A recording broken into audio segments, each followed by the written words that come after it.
يا مكان يا أحلى صحاب.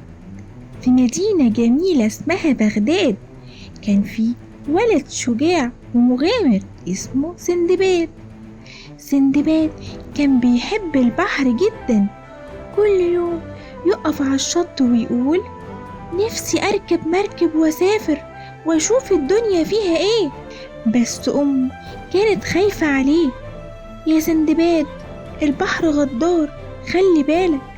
لكن رد سندباد بحماس ما تخافيش يا أمي، أنا هرجع وهحكيلك أعظم مغامرة.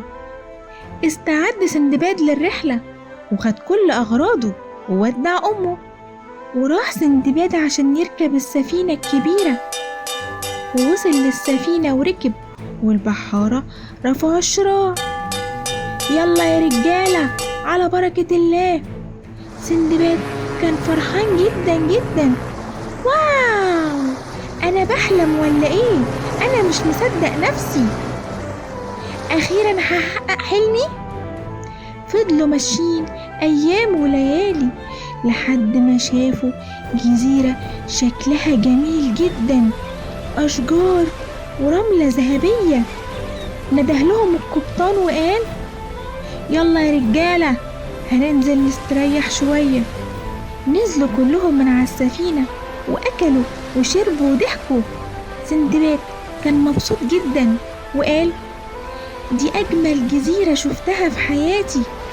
بس فجأة الأرض بدأت تهتز، رجرجة وهزة جامدة.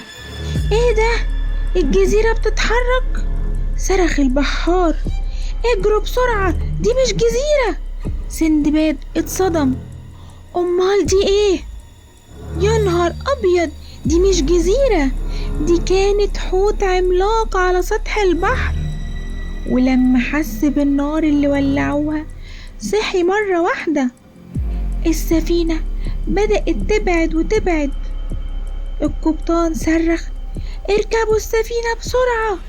ركبوا كلهم بسرعة، لكن سندباد كان لسه على ظهر الحوت. صرخ سندباد مرعوب استنوني استنوني، أنا هنا، ما تمشوش وارجعولي. الحوت غطس مرة واحدة وسندباد وقع في البحر. الحقوني أنا مش بعرف أعوم. فضل سندباد يعافر ويعافر لحد ما شاف حاجة تنقذه، لوح خشب صغير. مسك فيه بسرعة، يا رب نجيني وساعدني يا رب. فضل سندباد لوحده في وسط البحر، مش عارف هيروح فين ولا مين هينقذه. وفي عز خوفه شاف حاجة خوفته أكتر، ظل كبير جدا تحت المية. ايه ده؟ ايه الظل ده؟ الظل قرب أكتر وأكتر. سندباد اترعب من الخوف، بس فجأة الظل ده قرب وطلع من تحت المية. طلع مش وحش، دي كانت سمكة ضخمة جدا، مش جاية تأذي سندباد، كانت جاية تساعده. فضلت تزق اللوح ناحية الشط عشان توصل سندباد بسلام. فرح سندباد وقال لها انت جاية تساعديني؟ فضلت السمكة تزقه لحد ما ظهرت أرض بعيدة. وبعد وقت طويل وصل لوح الخشب لحد الشط، وسندباد وقع على الأرض. الحمد لله، الحمد لله إنك نجتني يا رب.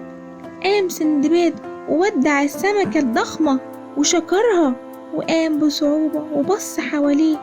الجزيرة كانت غريبة جدا، ما فيهاش بشر، بس مليانة أشجار فاكهة كتير.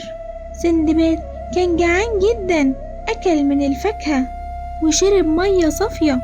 يا رب ألاقي حد يساعدني إني أرجع. فضل سندباد قاعد تحت الشجرة لحد ما سمع صوت حد بيقرب. سندباد قام بسرعة، لقى راجل غريب راكب على الحصان. سألوا الراجل الغريب انت مين وازاي جيت هنا؟ فرح سندباد جدا وقال له انا سندباد، كنت في رحلة في البحر وتهت ومش عارف انا فين. رد الراجل الغريب تعالى معايا بسرعة، احنا هنا كلنا هنقدر نساعدك. خدوا الراجل الطيب لمدينة صغيرة على الجزيرة. أول ما وصل الجزيرة الناس شافوه وجريوا عليه ورحبوا بيه. انت ايه اللي جابك هنا يا ابني؟ انت كنت هتموت. الحمد لله انك بخير يا ابني. أكلوه وشربوه وخلوه يرتاح. والأول مرة من فترة طويلة سندباد يحس بالأمان. فضل سندباد على الجزيرة دي أيام بيساعد الناس، علموه النجارة واشتغل معاهم وحبوه وحبهم. بس في يوم شاف سفينة كبيرة جاية على المينا. سفينة جاية، دي ممكن ترجعني بغداد تاني. جري سندباد بسرعة للقبطان. لو سمحت ممكن تاخدني معاك؟ أنا تايه ونفسي أرجع بغداد. تعالى معانا يا ابني، البحر لعب بيك كتير. ركب السفينة مع القبطان وبعد أيام وصل لبلده بغداد. ما صدقش سندباد إنه رجع لبلده. شكر القبطان وجري على بيته. خبط على الباب، فتحت له أمه. كانت مصدومة مش مصدقة عينها. سندباد، انت رجعت يا سندباد؟ أنا رجعت يا أمي. حضنته وبكت.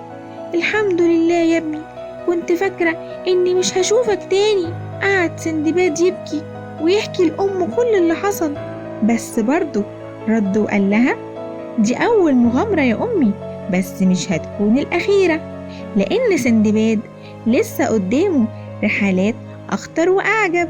ولو عايزين تعرفوا باقي مغامرات سندباد تابعوني، وما تنسوش تدوسوا لايك واشتركوا في قناتي عشان يوصلكم كل جديد. ودلوقتي باي باي.